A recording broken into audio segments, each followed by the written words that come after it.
Halo semuanya, selamat datang di podcast kelompok kita, Filsafat dan Film bersama kami kelompok 3. Dengan saya Sinta dan co-host saya Stefani. Boleh memperkenalkan diri mungkin, Kak Stefani? Hai, halo semuanya. Aku Stefani yang akan menjadi co-host di acara podcast kali ini.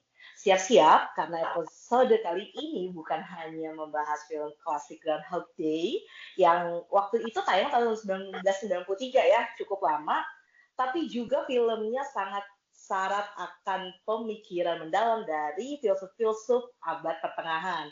Ada Herakleitos, Parmenides, dan juga Plato.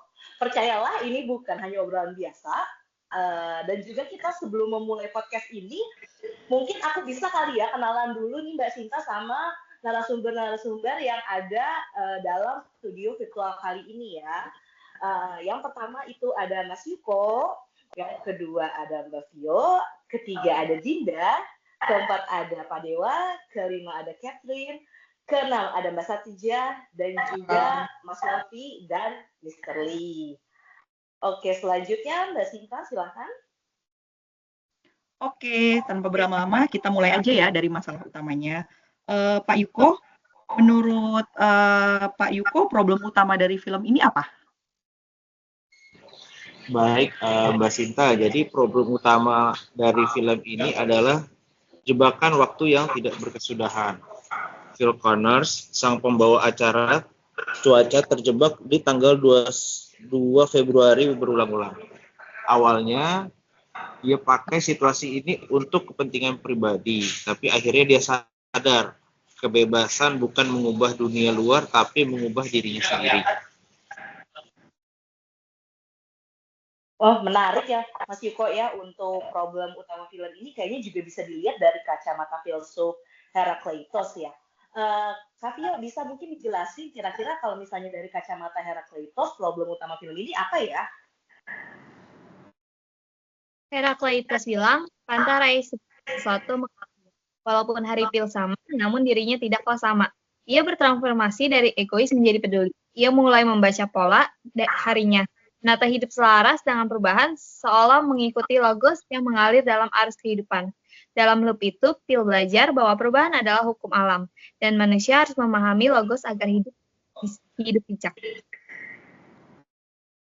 Nah, selanjutnya, Kak Dinda, menurut Kak Dinda, kalau kita memakai kacamata Parmenides, bagaimana menurut Kak Dinda?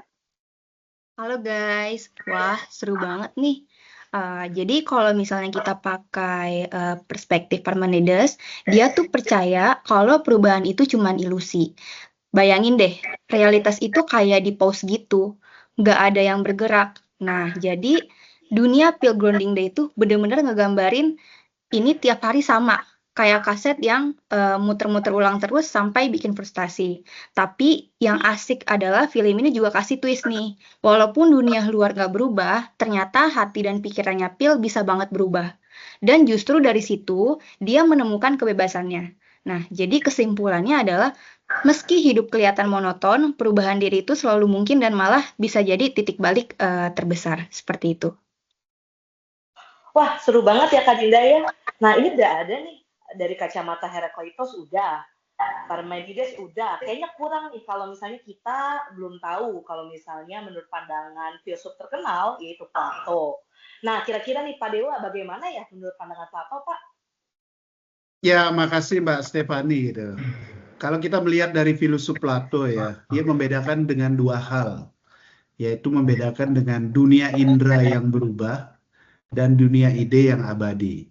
Baik dunia indera maupun ide itu adalah sesuatu hal, satu yang abadi, satu yang berubah. Nah, Pil baru bisa keluar dari dimensi putaran ketika ia mencapai kebajikan dan kebenaran. Nah, siklus Pil ini adalah yang dikategorikan di dalam gua Plato. Awalnya memang terjebak, kalau kita masuk ke dalam gua, awalnya terjebak kita di dalam bayangan. Kemudian kita mencoba berevolusi, mengejar kesenangan sesaat, tapi kemudian Pil mencoba belajar kebajikan, belajar empati, dan kasih yang tulus. Sehingga saat kesadarannya penuh, ia mulai bebas dari dimensi yang tadi saya sebutkan. Sehingga merupakan freedom of wits, artinya merupakan kebebasan sejati. Kurang lebih itu gambarannya yang dijelaskan oleh Plato terkait dengan dunia indera, dengan dunia ide tersebut. Itu mungkin Mbak Stephanie. Ya. Wah, bagus sekali Pak Dewa. Selanjutnya, kalau menurut Catherine, apa nih yang bisa kita ambil dari film ini? Menurut Catherine, film Groundhog Day ini lebih dekat dengan pendekatan Herakleitos atau para Parmenides? Bagaimana menurut Catherine? Ya, kalau pesannya sih sudah cukup jelas ya Kak Sinta. Makna hidup datang dari transformasi batin. Kita mungkin nggak bisa mengubah keadaan luar, tapi kita bisa mengubah diri sendiri dengan cara kita merespon keadaan itu. Film Groundhog Day lebih dekat dengan pandangan Herakleitos, karena meskipun hari-harinya sama, Phil mengalami perubahan batin yang mendalam. Namun dari perspektif Parmenides, dunia luar tetap statis, seolah perubahan itu ilusi. Di sisi lain, Plato menjadi jembatan, menunjukkan bahwa makna sejati ditemukan saat melampaui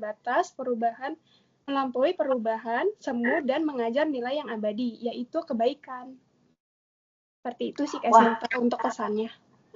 Menarik ya kalau misalnya kita lihat pendekatan antara Herakleitos, Parmenides, dan juga Plato. Mungkin kita bisa masuk lagi ke dalam karakter filmnya sendiri. Aku mau nanya nih ke Mbak Satijah, gimana nih menurut Mbak Satijah perkembangan karakter Phil dalam film ini? Oke, Kak Stephanie, thank you ya. Nah, ini untuk karakternya sendiri ya, menurut saya Phil ini berkarakter atau mencerminkan perjalanan hidup manusia dari pribadi yang egois, sinis, memarah. Ia berkembang dengan perlahan menjadi seseorang yang rendah hati, peduli, dan mau mencintai dengan tulus. Dan kemudian kisahnya menunjukkan bahwa rutinitas jika dijalani dengan kesadaran dan kemauan untuk belajar dapat menjadi sarana berharga untuk pembetulan dan perubahan diri sendiri. Seperti itu sih Kak Stephanie. Wah, bagus sekali ya penjelasan dari teman-teman. Kalau misalkan menurut Wafi, film ini ada kritikannya nggak ya? Atau filmnya sudah sempurna? Atau bagaimana menurut Wafi? Tentu, Kak Sinta. Film ini ada kritiknya. Nah, untuk film ini justru mengajarkan bahwa rutinitas bukanlah kutukan. Jika kita mau membuka mata, pengulangan bisa menjadi peluang berharga untuk mengasah diri dan menemukan makna hidup. Itu. Wah, ini nggak kerasa nih kita sudah banyak bahas tentang film ini. Nah, mungkin aku boleh bertanya ya terakhir untuk Mr. Lee tentang diskusi yang kita sudah lakukan pada kesempatan ini. Kira-kira apa sih makna atau kesimpulan yang bisa kita dapat dari film ini? Siap. Dari diskusi yang sudah kita lakukan, saya dapat menyimpulkan film Groundhog Day bukan hanya komedi atau romansa. Film ini mengajarkan bahwa hidup bisa terasa sama setiap hari, tetapi kita bisa memilih untuk perubahan. Paham ya, Fanny? Dengan berubah, kita bisa menjadi lebih baik dan menumpukan arti hidup. Pesan penting, dunia di luar mungkin tetap, tetapi perubahan di dalam diri kita membuat kita bebas. Paham ya, Fanny? Terima kasih ya. Oke, terima kasih sudah mendengarkan episode kali ini. Semoga obrolan kita mengenai film Groundhog Day ini beserta filosofi-filosofi dari para filsuf-filsuf terkenal yang tadinya sudah kita bahas bisa membuka sudut pandang baru bagi kita semua. Sangat menarik ya gitu podcast kita kali ini. Ya, last but not least, jangan lupa follow podcast ini karena di episode berikutnya di sesi 15 kita bakal bahas topik yang gak kalah seru loh. Sampai jumpa dan ingat, setiap hari yang berulang selalu membawa kesempatan baru untuk belajar dan juga bertumbuh. Sampai jumpa. Bye-bye. Bye.